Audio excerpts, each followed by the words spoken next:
So hello and good evening everyone. कैसे आप सभी लोग? उम्मीद करता हूँ आप सभी लोग बहुत अच्छे से होंगे, आपकी पढ़ाई अच्छे से चल रही होगी। और लास्ट हमारा जो सेशन हुआ था उसके अंदर हम लोगों ने राइटर के बारे में भी काफ़ी कुछ देखा, समरी देखी। हम लोगों ने एक स्टोरी स्टाइल में समझने की कोशिश की कि हमारे जो लेखक हैं वो हमें क्या बताने की कोशिश कर रहे हैं कि कैसे मानव सभ्यता, मानव प्रजाति जो है उसका प्रारंभ कैसे हुआ, कैसे आपसी संघर्ष की वजह से स्टारवेशन जो है, भुखमरी जो है एक बड़ी समस्या बन करके हमारे सामने आई। उसके बारे में वे इस चैप्टर में, इस पार्ट में चर्चा कर रहे हैं, है ना। तो ये हम लोगों ने बहुत ही ध्यान से इस चीज़ को समझा और उसके बेस को समझने का हमने बेसिकली प्रयास किया। चलिए शुरू करते हैं, ठीक है। तो line to line, word to word explanation एक हम देखने वाले हैं। Ideas that have helped mankind, यानी कि ये जो पार्ट है ये पार्ट उन विचारों के विषय में है। किसके विषय में है? विचारों के विषय में है जिन्होंने सहायता की है मानव प्रजाति की, मानव जाति या मानव प्रजाति की या मानवता की, जिन्होंने सहायता की है। उसके कौन कौन से विचार हैं जिन्होंने सहायता की है उसके बारे में है। Before we can discuss this subject we must form some conception as to the kind of effect that we consider a help to mankind। इससे पहले कि हम लोग डिस्कस करने का मतलब क्या होता है? विवेचना करना या विचार विमर्श करना। शुरू करें इस विषय को, इस सब्जेक्ट को। That must form some conception. Conception का मतलब है हमें यहाँ पर एक धारणा का निर्माण कर लेना चाहिए, हमने एक विचार सोच लेना चाहिए। As to the kind of effect, as to the यानी कि जैसे कि the kind of effect. Kind of effect मतलब प्रभाव भी कई प्रकार के होते हैं, तो किस प्रकार का प्रभाव जो है विचारों के द्वारा वी कंसीडर मतलब जिन्हें हम मानते हैं, जिन्हें हम वह दर्जा देते हैं। अ हेल्प टू मैनकाइंड, मानवता की सहायता का दर्जा देते हैं। Are mankind helped when they become more numerous. तो अनेक का मतलब क्या है? यहां पर संख्या वृद्धि से है कि जब उनकी संख्या में वृद्धि हुई, ठीक है। और when they become less like animals, या वो जानवरों की तरह कम बने, यानी कम जानवरों की तरह हुए, क्या इस विचार ने सहायता की। और वे दे बिकम हैप्पियर, या जब वे और ज्यादा प्रसन्न हुए, और ज्यादा खुश रहने लगे, क्या तब इस विचार ने सहयोग किया, क्या इस विचार ने हेल्प की मानवों की। और when they learn to enjoy a greater diversity, या जब उन्होंने सीखा कि कैसे आनंद लिया जाता है, कैसे आनंद लिया जाता है। जब उन्होंने सीखा, क्या सीखा? कि किस प्रकार से आनंद लिया जाता है। ग्रेटर यानी बृहत्तर, डाइवर्सिटी विविधता, और विविधता किस चीज की? अनुभवों की विविधता में बृहत्तरता। बृहत्तरता मतलब बहुत अधिक, जब बहुत अधिक तरह की विविधता दिखाई देने लगी अनुभवों की, और मानवों ने सीख लिया कि भाई ये जो बहुत अलग अलग तरह की विविधताएं हैं और इन विविधताओं में भी अनुभवों की विविधता बहुत बड़ी संख्या में है, जब उन्होंने इस चीज का आनंद लेना सीख लिया, क्या इस विचार ने मदद की। और when they come to know more, या जब वे और अधिक जानने लगे हैं, जब वे और अधिक जानने लगे। मोर का मतलब है अधिक, जब उन्हें अधिक ज्ञान की प्राप्ति हुई, क्या इस विचार ने उनकी सहायता की। और when they become more friendly to one another, या वे एक दूसरे के साथ अधिक मित्रवत हुए, तब उन्हें इस विचार से सहायता मिली, यानी इस विचार ने मानव प्रजाति की सहायता की। तो कुल मिला के बात यह है कि भैया ऐसा कौन सा विचार है जिस विचार ने मानव प्रजाति को बहुत ही लाभ पहुंचाया, बहुत ही उनको फायदा मिला, उससे बहुत ही उनकी मदद हुई। तो कौन कौन सी चीजें थी? क्या संख्या में अधिक होना लाभदायक था? क्या नहीं था? या वे जब कम जानवरों की तरह थे, यानी पशुवत व्यवहार उन्होंने अपना कम कर लिया, तब लाभ मिला? क्या मिला? या जब वो ज्यादा खुश रहने लगे तब लाभ मिला? क्या मिला? या जब उन्होंने सीख लिया कि अलग अलग तरह की विचारधाराओं का कैसे आनंद लिया जाता है, अलग अलग तरह के अनुभवों का कैसे आनंद लिया जाता है, क्या तब लाभ मिला? मिला। या जब वो और ज्यादा चीजों के बारे में ज्यादा से ज्यादा जानने लगे तब लाभ मिला? इसका मिला जुला आंसर है। ज्यादा ज्ञान भी कई बार क्या है? सुख का नाश करता है, खुशियों का नाश करता है। तो ज्ञान बहुत ज्यादा भी नहीं होना चाहिए। ठीक है, ज्ञानी व्यक्ति एक अनुभवी व्यक्ति हो, अनुभव से प्राप्त ज्ञान हो, बहुत ज्यादा किताबी कीड़ा, किताबी ज्ञान के पीछे ना पड़ने वाला व्यक्ति हो, ठीक बात है। और when they become more friendly to one another, या मनुष्य प्रजाति जब एक दूसरे से और ज्यादा मित्रतापूर्ण भाव से एक दूसरे के साथ रहने लगे, क्या तब उन्हें लाभ हुआ? तो डेफिनेटली अगर हम मानव प्रजाति एक दूसरे के साथ मित्रवत भाव से रहेगी, मित्रतापूर्ण भाव से रहेगी, तो डेफिनेटली उन्हें क्या होगा? उन्हें इस चीज का लाभ प्राप्त होगा। इसमें कोई शंका वाली बात नहीं है। There is no doubt about it. Of what helps mankind and I will say a preliminary word about them.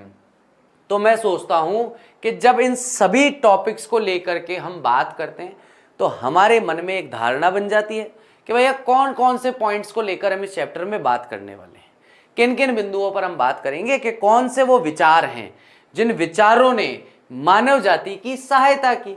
I will से द प्रिलिमिनरी वर्ड, यानी कि प्रारंभिक शब्द जो होते हैं वो मैं कहूंगा, शुरुआती शब्द कहूंगा, किसके बारे में? अबाउट देम, उनके बारे में। The most indubitable respect in which idea have help mankind is numbers. अचूक सम्मान के साथ, यानी कि बिना चूके अगर मैं किसी पॉइंट का सम्मान करूंगा, किसी बिंदु का सम्मान करूंगा सबसे पहले और सर्वाधिक, तो वो क्या होगा? इन विच आइडियाज, जिन विचारों ने मानव प्रजाति की मदद की, इज नंबर्स। नंबर्स मतलब संख्या का जो विचार था, संख्या बल है। जब कबीले में रहते थे, जिन तो लड़ाई झगड़े होते थे कबीलों में आपस में, तो जिसकी संख्या अधिक होगी वो जीतेगा। शिकार करने जाते, तो अभी अगर अपन 5 लोग हैं तो शिकार को केवल इतना ही घेर पाएंगे, 50 लोग हैं तो चारों तरफ से घेर लेंगे शिकार को। तो संख्या बल ने बहुत ज्यादा सहायता की मानव प्रजाति की, ऐसा मानव प्रजाति को लगता है। ठीक है, अभी आगे जाकर के गड़बड़ हो जाएगी, इसलिए ऐसा कह रहा हूं। तो संख्या बल से मिला। बाद में खेती करने लगे तो जनसंख्या कम थी, खेत हो लंबे लंबे खेत, अब बड़े बड़े खेत, लेकिन काम करने वाला कोई नहीं, तो जनसंख्या वृद्धि हुई कि भाई एक ही पिता है, 5 पुत्र, 10 पुत्र, 15 पुत्र के, हाँ चलो सब कहाँ जाना, चलो खेत पे चलो, सीधे काम करो। तो ज्यादा से ज्यादा वर्कफोर्स होगी, ज्यादा से ज्यादा लेबर होगी, ज्यादा से ज्यादा लोग होंगे, उतना ही ज्यादा काम होगा और उतना ही ज्यादा प्रॉफिट आएगा, उतना ही ज्यादा लाभ आएगा। तो निश्चित तौर पर संख्या का जो विचार है उसने मानव जाति की सहायता की। There must have been a time when homo sapiens was a very rare species subsisting precariously in jungles and caves। तो निश्चित तौर पर होमो सेपियंस जो थे वो एक बहुत ही रेयर, यानी कि एक बहुत ही दुर्लभ प्रजाति थी। तो ऐसे जीव या ऐसे बुद्धियुक्त मानव, बुद्धिमान या बुद्धियुक्त मानवों को होमो सेपियंस कहा जा सकता है। तो homo sapiens was a very rare species, यानी कि बहुत सारी प्रजातियों में से एक बहुत ही दुर्लभ प्रजाति थी होमो सेपियंस, यानी कि मनुष्य। सबसिस्टिंग, जो कि संविदा में थे, प्रिकैरियसली, अनिश्चितता में, इन जंगल्स एंड केव्स, यानी कि जो रहते थे बहुत ही अनिश्चित स्थिति के अंदर, या तो जंगल्स में या केव्स में। केव्स का मतलब गुफाओं में। टेरिफाइड मतलब कैसे रहते थे वो लोग? डरे हुए रहते थे। कैसे रहते थे वो लोग? मनुष्य प्रजाति पहले जंगलों में या गुफाओं में जब रहती थी, कैसे रहती थी? डरी हुई रहती थी ऑफ वाइल्ड बीस्ट, है ना। बीस्ट का मतलब होता है जानवर, और कैसे जानवर है? वाइल्ड, तो जंगली जानवरों से।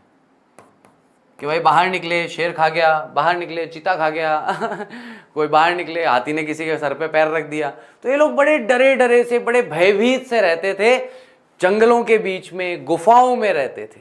Having difficulty in securing nourishment मतलब पोषण प्राप्त करने में इन्हें बहुत ज्यादा मुश्किलों का सामना करना पड़ता था कि ये अपने लिए पोषण या भरण पोषण हासिल कर सके, यानी कि 2 वक्त का खाना खाने के लिए भी इन्हें बहुत ज्यादा कठिनाइयों का सामना करना पड़ता था। क्योंकि एक छोटी सी बात है, जब तक आपने अनाज उगाना नहीं सीखा, तब तक आपके खाने पीने का साधन क्या है? शिकार। अब आपका जो शिकार है वो किसी और का भी शिकार है। आप गए हिरण का शिकार करने, शेर निकला हिरण का शिकार करने, आपने हिरण का शिकार कर लिया, शेर आपका शिकार कर लेगा। सीधी सी बात है, तू मेरा खाना खाएगा, मैं तेरा खाना खाऊंगा, मैं तुझे ही खाना बना के खाऊंगा, फिर तो वहां पे स्थिति ये बनेगी। तो यहाँ पर क्या है, ये स्टार्टिंग की इनकी सिचुएशन बताई जा रही है आदि मानव काल के उस समय की, कि भैया किस तरीके से वो बहुत ही समस्या में, बहुत ही मुश्किल भरा जीवन वो जीते थे। एट दिस टाइम पीरियड, इस समय अवधि के अंदर, the biological advantage of his greater intelligence which was cumulative because it could be handed on from generation to generation। उस समय अवधि के अंदर इन्हें बायोलॉजिकल यानी कि जैविक एडवांटेज, फायदा मिला अपनी ग्रेटर यानी और बड़ी बुद्धिमत्ता का, कि भैया इनके शरीर में उतना दम नहीं कि जंगली जानवरों से लड़ पाए। लेकिन जंगली जानवर ही है, वो बुद्धि का इस्तेमाल नहीं करेगा, वो बल का प्रयोग करेगा। लेकिन मानवों के पास उनसे एक अलग चीज थी, वो क्या थी? बुद्धि। उन्हें बल का अत्यधिक प्रयोग करने की आवश्यकता नहीं थी, वे बुद्धि का प्रयोग कर रहे थे, विच वॉज क्यूमुलेटिव। और बुद्धि, क्यूमुलेटिव का मतलब क्या है कि जो भी चीज एक बार सीख ली, और जो चीज सीख ली उसको संचय किया जा सकता है, उसको बचा के रखा जा सकता है। और बचा के रखने के बाद क्या करेंगे? Because it could be handed on. Handed on मतलब सुपुर्द करना है, हस्तांतरित करना। कैसे हस्तांतरित किया जा सकता था? जनरेशन टू जनरेशन, पीढ़ी से पीढ़ी में। कैसे भाई? मेरे परदादाजी ने समझ लिया कि आग में हाथ नहीं देना चाहिए, हाथ जल जाता है। अब ये एक क्यूमुलेटिव इंटेलिजेंस है, यानी कि एक ऐसी बुद्धिमत्तापूर्ण बात है जिसका संचय किया जा सकता है। अब जब तक वो जीवन में जीवित रहे, उन्होंने कभी आग में हाथ नहीं दिया। उसी दौरान उनके बेटे हुए, उनके पोते हुए, उन्होंने अपने बेटे को बुलाया, बिठाया, बोले देख बेटा, इसको आग कहते हैं, इसमें हाथ नहीं डालना, हाथ जल जाता है। अब ये जो ज्ञान है, संचयी ज्ञान है, उनका इकट्ठा किया हुआ ज्ञान है, उन्होंने अपनी अगली पीढ़ी को सुपुर्द कर दिया। उनके बेटे का बेटा जब बड़ा हुआ, उन्होंने उसको बुलाया, देख बेटा बैठ, इधर आ, आग, गोचीबाजी नहीं करना, हाथ जल जाएगा। तो किसी भी तरह का कोई भी ज्ञान जो उन्हें प्राप्त होता था, वो अपनी अगली पीढ़ी को, अपनी नेक्स्ट जनरेशन को सुपुर्द कर देते थे।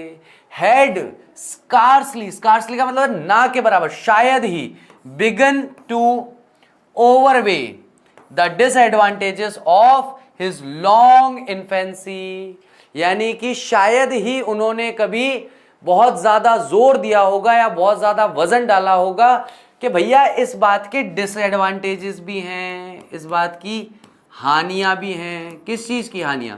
कि भैया हिज लॉन्ग इन्फेंसी, यानी कि लंबे समय तक जो बहुत ज्यादा बच्चे पैदा होते हैं, उसकी हानियां भी हो सकती है। यानी कि उस समय में वो एक ही चीज पर ध्यान देते थे, हमारी जितनी जनसंख्या अधिक होगी, हम उतना अच्छे से रह पाएंगे, जंगल के बाकी जीवों पर उतना हमारा ज्यादा दबदबा रहेगा, उन्हें हमसे डर के रहना पड़ेगा, क्योंकि हम बल में उनसे अधिक हो जाएंगे। लेकिन शायद ही उन्होंने कभी इस बारे में विचार किया कि बढ़ती हुई जनसंख्या जो है उसकी हानियां भी हो सकती है। उसके लाभ ही वो लोग देख रहे थे, उसकी हानि पर विचार नहीं कर रहे थे। The disadvantages of his long infancy, his lessened agility as compared with monkeys and his lack of hirsute protection against cold। तो डिसएडवांटेज यानी नुकसान जो था उसके लंबे बचपन का, यानी कि एक बचपन का जो समय है वो लंबा होता है। हिज लेसेंड गिलिटी एज कंपेयर्ड, यानी कि उसके लेसेंड, लेसेंड का मतलब वह सारी चीजें क्या करता था? सीखता था। चपलता, चपलता का मतलब होता है इधर उधर भागा दौड़ी करना, गिरना, पड़ना, दौड़ना, छोटे बच्चे ही तो करते हैं। कंपेयर्ड विथ मंकीज, जिनकी तुलना की गई किसके साथ? मंकीज के साथ, बंदरों के साथ। एंड इज लैक ऑफ हिरसूट, और उसके ऊपर जो हिरसूट है वो नहीं है। जबरा मतलब, अब जबरा तो आप समझोगे नहीं, केशयुक्त, बाल, केशयुक्त प्रोटेक्शन उन बच्चों के पास नहीं था ठंड के विरुद्ध। ठंड का समय होता है ना, तो देखोगे आप जो ठंड में रहने वाले जानवर होते हैं उन पे बाल लंबे होते हैं, क्योंकि लंबे बाल सर्दी के समय में उनकी रक्षा करते हैं, उनको ठंड से बचाते हैं। तो बंदरों में क्या है, लंबे बाल होते थे, मनुष्यों में नहीं होते थे, इसलिए उसके बचपन का समय थोड़ा विकट समय था। इन दोज डेज, उन दिनों में, the number of man must certainly have been very small.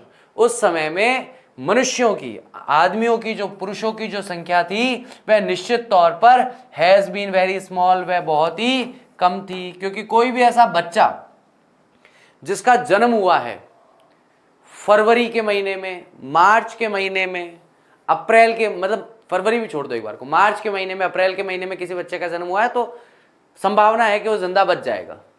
क्योंकि अब वापस सर्दियां आने में कितना टाइम है, अगले नवंबर तक सर्दियां आएंगी, तब तक वो 6-7 महीने का, 8 महीने का हो जाएगा, राइट।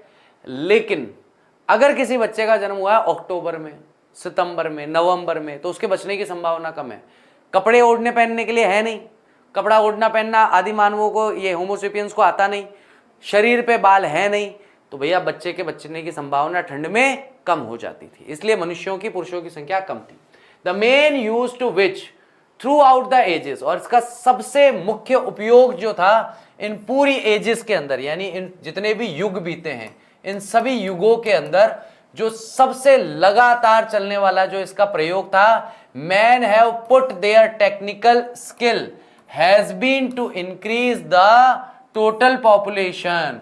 यानी कि पुरुष जो हैं, पुरुषों ने अपना सारा टेक्निकल कौशल जो है, टेक्निकल मतलब तकनीकी कुशलता जो है, तकनीकी कुशलता किसमें लगा दी उन्होंने अपनी सारी तकनीकी कुशलता लगा दी इंक्रीज करने में, बढ़ाने में, टोटल पॉपुलेशन यानी कि मनुष्यों की जनसंख्या को बढ़ाने में। I do not mean that this was the intention, मेरे कहने का ये तात्पर्य नहीं है, मेरे कहने का ये अर्थ नहीं है कि भैया ये जो काम उन्होंने किया है इरादतन किया, but that it was in fact, लेकिन ये ऐसा ही था, ये एक फैक्ट है, ये एक क्या है, ये एक तथ्य है, ठीक है। द इफेक्ट, जो प्रभाव पड़ा, if this is something to rejoice, अगर ये कोई एक ऐसी चीज है, जनसंख्या वृद्धि अगर कोई ऐसी चीज है कि भाई हमें इसका आनंद लेना चाहिए, जनसंख्या बढ़ रही है तो हमें इस बात में हमें बहुत मजा आना चाहिए, then we have occasion to rejoice, तब हमारे पास अकेजन, अकेजन का मतलब होता है ऐसे अवसर भी हैं कि हम इस बात का आनंद ले सकें, हम इस बात से आनंदित हो सकें। We have also become in certain respect progressively less like animals, और हम लोग ऐसे बन चुके हैं in certain respects, certain respect मतलब कुछ निश्चित चीजों में, कुछ निश्चित विचारों में, कुछ निश्चित जीवन शैलियों में, प्रोग्रेसिव, उत्तरोत्तर, यानी कि प्रोग्रेसिवली का मतलब है बहुत ही आगे बढ़ करके, बढ़ोतरी वाले तरीके से, है ना, इसमें हम बहुत आगे बढ़े हैं, हमें बहुत बढ़ोतरी इसकी मिली है। लेस लाइक एनिमल्स, जैसे जानवरों को कम बढ़ोतरी मिली है इस मामले में, लेकिन मनुष्यों ने जो प्रोग्रेस की है, प्रोग्रेसिवली जिस तरीके से वो बढ़े हैं, मनुष्यों ने इस चीज में बहुत ही बढ़ोतरी हासिल की।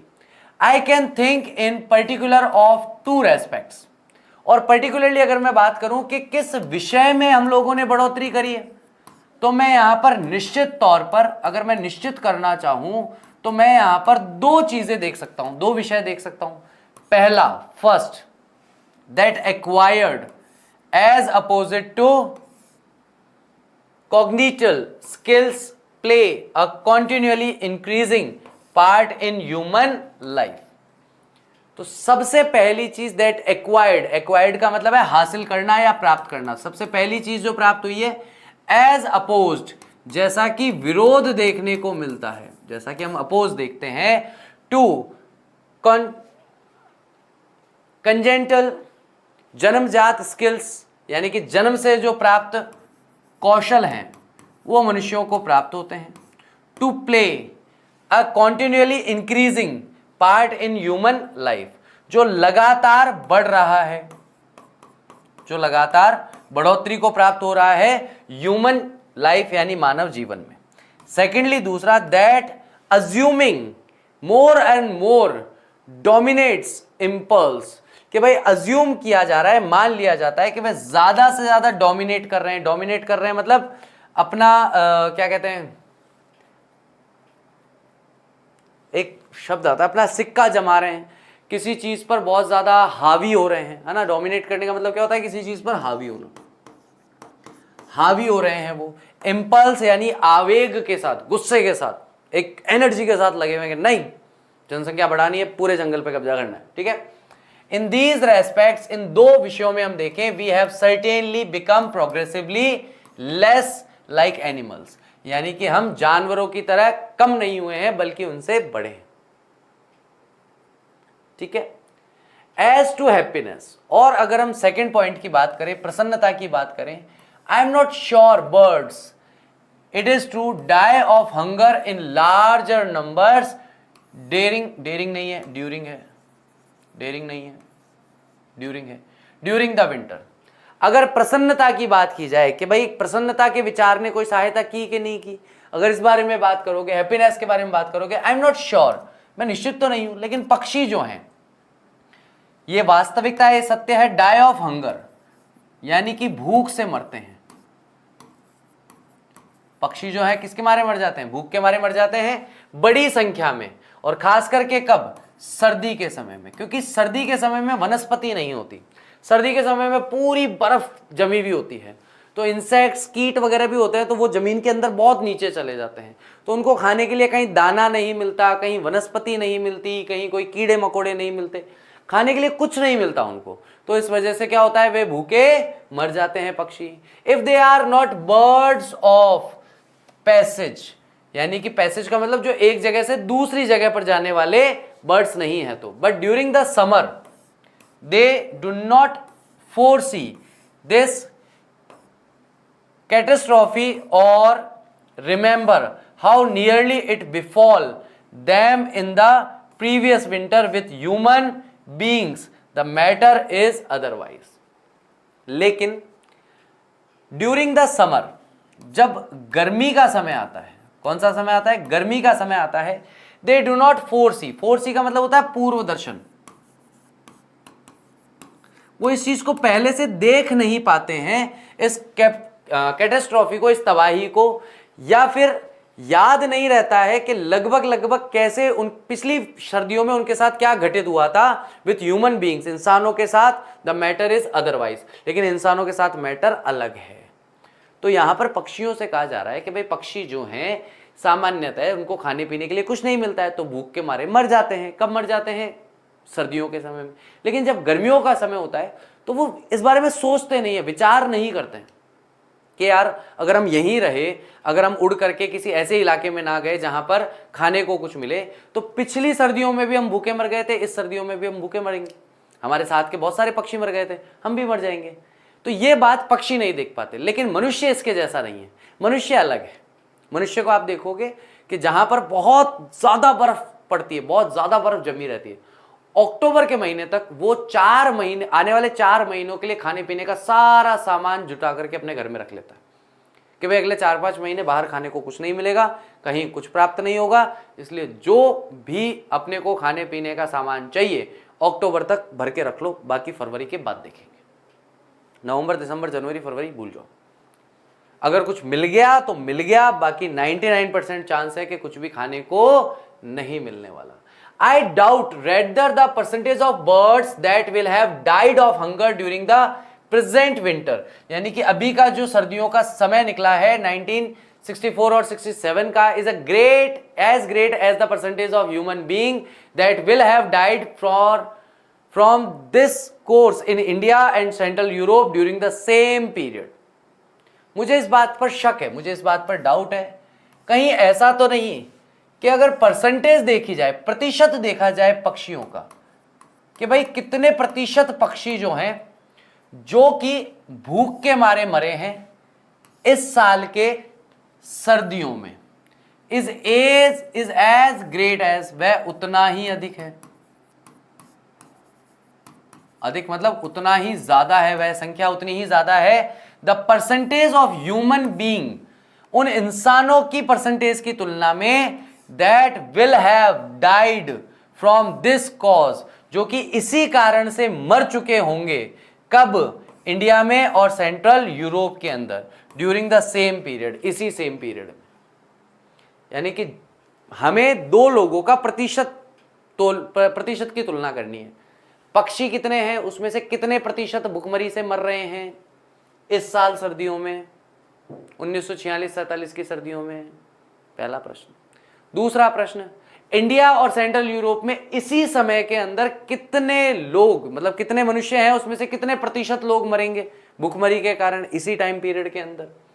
But every human death by starvation is preceded by a long period of anxiety.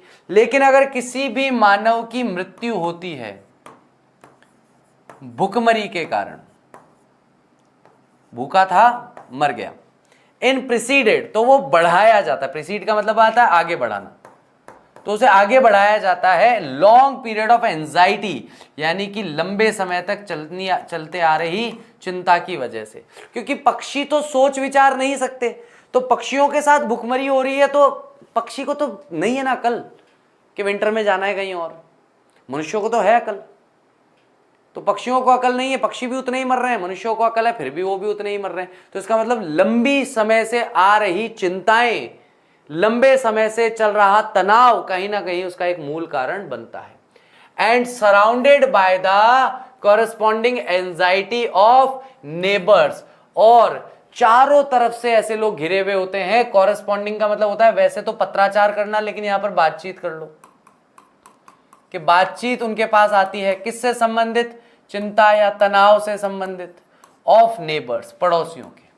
We suffer not only the evils that actually befall us, हम ना केवल उन बुराइयों से पीड़ित होते हैं, हम ना केवल उन बुराइयों से पीड़ित होते हैं दैट एक्चुअली बिफॉल अस, जो हमारे साथ घटित होती हैं, but all those that our intelligence tells us we have reason to fear, बल्कि वो सारे के सारी बुद्धिमता, वो सारी की सारी बुद्धिमता, जो बुद्धिमता हमें बताती है कि हमारे पास एक कारण है। क्या कारण है? डरने का कारण है। यानी कि मनुष्य की बुद्धि जहां उसे बाकी जानवरों से अलग बनाती है, उसके सर्वाइवल के लिए, जीवित रहने के लिए, कभी कभी ये बुद्धि ही उल्टा काम करने लगती है ना?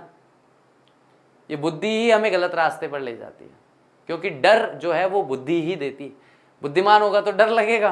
बंदर जो है कितने ही ऊंचे पेड़ से कूद जाता है, उसको डर लगता ही नहीं, वो डरता ही नहीं। मनुष्य को बोलो उतनी ऊंचाई से कूद, ना मर जाऊंगा भाई, पागल है क्या, दिमाग खराब, पागल कहां से कूदा रहा है मैं ना कूद रहा, भाग जाए से दिमाग खराब मत कर फालतू। तो वो चीज है।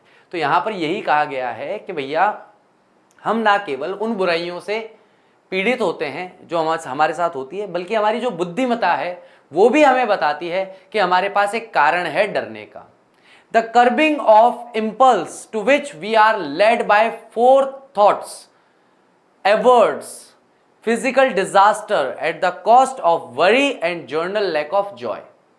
तो कबिंग, जो नियंत्रण हमें करना है अपने आवेग पर, अपने गुस्से पर, टू विच, जिस पर, वी आर लेड बाय, यानी कि हमें ले जाया जाता है। लेड बाय का मतलब होता है ले जाना, ले जाया जाता है 4 थॉट्स। 4 थॉट्स का मतलब है पूर्व विचार के कारण, है ना?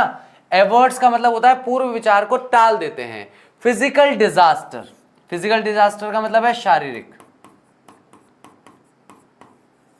शारीरिक आपदा की वजह से।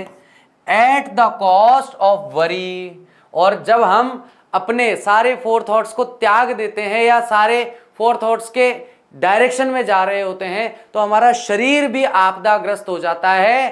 किस कारण से? वरी के कारण, चिंता के कारण। And general lack of joy, और एक सामान्य आनंद की कमी से। सामान्य आनंद की कमी हमें देखने को मिलती है। तो देखो, जब हम, जो हमारा गुस्सा है, जो हमारा आवेग है, जो हमारी अति ऊर्जा है, वो हमें एक डायरेक्शन में लेकर के जाती है, और जब उस डायरेक्शन में हम जाते हैं तो हम लोग इन पूर्व विचारों को, सारी चीजों को टाल देते हैं, छोड़ देते हैं, और हमें एक शारीरिक पीड़ा, शारीरिक आपदा का सामना करना पड़ता है, जो चिंता और सामान्य आनंद की कमी के कारण उत्पन्न होता है। आप लोगों ने परीक्षा की तैयारी करी, आप लोगों को सोचा 100 में से 100 आएगा, 100 में से 100 नहीं आया, 60 आया। अब बैठे रहो मुंह सुजा करके। कल मैं एक वो सुन रहा था, कथा सुन रहा था। उस कथा के अंदर एक कथावाचक महाराज थे, व्यासपीठ पर विराजमान थे, गुरुदेव। तो वो एक बहुत अच्छी बात बता रहे थे, है ना। आपको अपना काम करना है, उस काम के प्रतिफल आपको क्या मिलेगा क्या नहीं मिलेगा, अगर आप ज़्यादा सोचोगे, ज़्यादा विचार करोगे, तो ना काम पर ध्यान लगेगा, ना कुछ होगा। तो ऐसे ही कोई व्यक्ति होता है जो अपना काम कर रहा होता है, उसको लगता है मैं बहुत अच्छा काम कर रहा हूँ, बहुत शानदार काम कर रहा हूँ, सेठ जो है मुझे मेरे इस काम के 500 रुपये तो देगा, है ना। मतलब कोई पैसा तय नहीं होता है, तो उसको लगता है 500 रुपये तो देगा। अच्छा, काम कितनी देर का होता है? 5, 7, 10 मिनट का काम होता है। तो सेठ ईमानदारी से देखें तो उस काम के 50 से 100 रुपये बनते हैं। सेठ उसे 200 रुपये दे देता है, तो अपने जेब में 200 रुपये डालता है और वहाँ से निकल के घर तक उस सेठ को गालियाँ देते हुए जाता है, इतना बड़ा सेठ था, इतना करोड़पति था, 500 रुपये दे सकता था, 500 रुपये क्यों नहीं दिए मेरे, 200 रुपये दिए मेरे को। ये लग गया चिंता में, हो गया, क्या हो गया? Worry, general lack of Joy.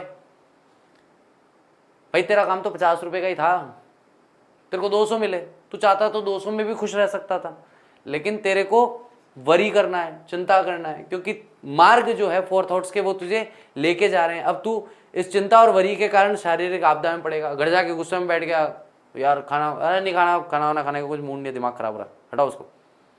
अब शारीरिक आपदा जो है वो उत्पन्न होगी।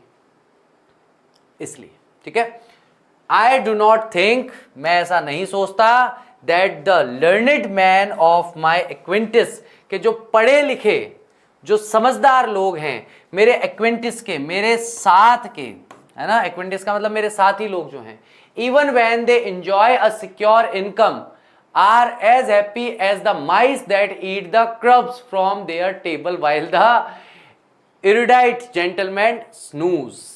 क्या प्यारी बात है यार, मतलब पूरे चैप्टर का सबसे शानदार सेंटेंस है, सबसे 1 नंबर सेंटेंस। तो जब मेरे साथी लोग दे एंजॉय अ सिक्योर इनकम, यानी कि मेरे साथी गण जब आनंद लेते हैं एक सुरक्षित आय का, कि भैया हर महीने की 1 तारीख को तनख्वाह आनी है, जो इसका आनंद ले रहे होते हैं, are as happy as the mice, वो उतने ही प्रसन्न हैं, उतने ही खुश हैं जितने का एक माइस, एक चूहा खुश है। किस चीज से? दैट ईट द क्रम्स, जो कि खाता है टुकड़े, बचे हुए अवशेष खाता है, फ्रॉम देयर टेबल्स, उन लोगों की टेबल से जो एक सुरक्षित आय का आनंद लेते हैं, while the erudite gentleman snooze, जब वह इरुडाइट यानी कि वह विद्वान व्यक्ति, वह विद्वान सज्जन जब दोपहर में थोड़ी सी नींद निकाल रहा होता है ना, झपकी ले रहा होता है, तो चूहा जो कहीं पैसा कमाने नहीं जाता, जिसकी कोई सिक्योर आय नहीं है, अभी खाने को मिल गया, अगली बार कब मिलेगा कोई आइडिया नहीं, कब रोड क्रॉस कर रहे होंगे, कब का क्या हो जाएगा, कहाँ पे खाने के अंदर जहर पड़ा होगा, कोई आइडिया नहीं इस चूहे को। लेकिन ये चूहा उतना ही खुश है, उतना ही आनंद में है, जितना वह व्यक्ति आनंद में है जिसकी सुरक्षित इनकम है, जिसकी सुरक्षित आय है। पूत कपूत तो क्यों धन संचय, पूत सपूत तो क्यों धन संचय। जीवन चलाना है, धन संचय का तो कोई अंत नहीं है। एक जानवर जो कुछ नहीं कमाता, 2 वक्त की रोटी तो वो भी खा रहा है, ठीक है, उसका जीवन काल जितने समय का उतना जीवन काल जी रहा है। बहुत सारे लोग बोलते हैं सर जानवर तो कई बार बीमारी से जल्दी मर जाते हैं, वो इलाज नहीं करा पाते। बहुत सारे लोग भी मर जाते हैं, इलाज उपलब्ध है तो भी मर जाते हैं। जानवरों के और पशुओं के जीवन में बहुत ज़्यादा अंतर है नहीं, बस हमने अंतर मान लिया है कि हाँ होता है, इसलिए चल रहा है काम।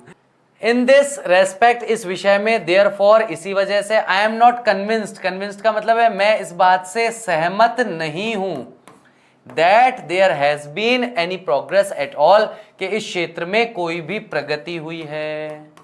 हम जानवरों के बराबर ही हैं, एक इंसान सिक्योर इनकम कमा के भी खा रहा है तो वो भी मस्त है, तो एक चूहा बिना कमाए खा रहा है वो भी मस्त है। तो इस मामले में जानवर और इंसान दोनों बराबर हैं। मैं नहीं मानता, निश्चित तौर पर मैं इस बात से सहमत नहीं हूं कि मनुष्य ने कोई बहुत अच्छी प्रगति यहां पर इस क्षेत्र में, इस विषय में की है। ठीक है, तो चलिए गाइस, आज के लिए इतना ही रखते हैं। तो उम्मीद करता हूं लेक्चर अच्छी तरीके से समझ में आया होगा, आपने अच्छे से एंजॉय किया होगा। Thank you very much. I will see you tomorrow. Till that take care of yourself. Bye bye. I will see you soon. Bye.